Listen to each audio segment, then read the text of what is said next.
Alright, so you're considering whether buying a gaming desktop or a gaming laptop. You don't know which one to get, and you've come to this video for someone else's opinion to hopefully shed light on yours, make you feel better about the purchase you're about to make, or make you make up your mind whether it's a desktop or a laptop. You got them right there, you're staring at both of them, and you just need some extra information that you can't find online. So let's get right into this video. We are going to start with laptops, some pros and cons, and we'll move to desktops. So first off, the first pro for a laptop or a gaming laptop is the fact that it's super convenient. You can bring it with you. It's portable-ish. We'll talk about that.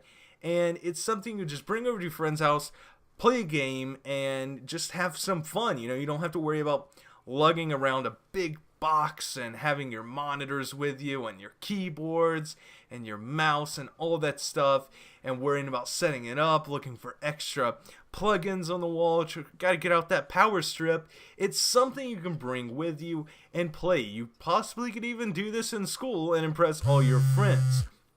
A next pro to a laptop is the fact that not only is it more cutting edge, it's kind of a cool thing to have. You know, not a lot of people have a gaming laptop, but it's something that is kind of like a staple. You can say, oh man, I got that Alienware, I have that MSI, or if you're fortunate enough to have a Razer Blade, you can pull that thing out and people will be envious, whether they're console players or PC players. They look at that and be like, you can play games on that. And all you gotta say is yes. So let's move on to some cons. And unfortunately, the cons outweigh the pros when it comes to gaming laptops. So first off, we're gonna talk about form factor.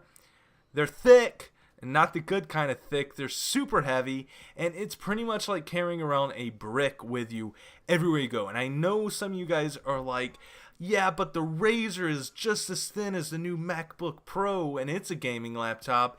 Yes and no. The Razer Blade thermal throttles, and what that means is whenever you're gaming on that thing and you're putting the screen to use basically, and all your cores and your hard drive and your video card, thing heats up and it starts slowing down. And it's not one of those things that you're going to play AAA titles on, whether it be Black Ops 3 for some custom zombie maps or like GTA. So the fact that it's so thin keeps it really, really warm inside, and that's not a good thing. So bigger PCs or bigger gaming laptops is a good thing in some ways, because one, they can fit way more technology underneath the hood, and the next thing is that it doesn't heat up quite as much. The air can get in there and it can get out, cool all your parts down, and keep it nice, but not as much as an actual tower or a gaming desktop. So another con, and this was the big one, this is the one that I really want you guys to think about if you're really considering buying a gaming laptop, and it's that the battery life is not good. Whenever you hear laptop, it makes you think of your mom's Dell, and you're like, hey, I could be playing, she's always on that thing, and it never dies. But no, in fact, gaming on a gaming laptop lasts for all of 15 to 30 minutes, and you're done. That's it. The battery dies. It completely shuts off, which is not a good thing.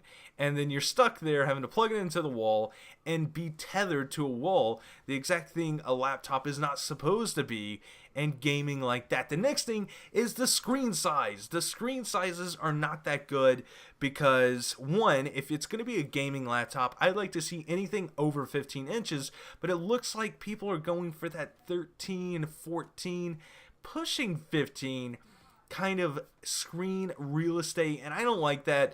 And most people are like, oh, I'll hook it up to an external monitor anyway, I just use that on the go or whatever. But if you're gonna hook it up to a monitor, have a mouse and keyboard, why not have a desktop and actually get really good performance for your money? And next up, we're going to be talking about the desktops for the last section of this video. We're going to be talking about pros and cons again. Hopefully by the end of this video you can make up your mind. So pros with a desktop is you can unlimited amount of times, just unlimited updates or upgrades rather.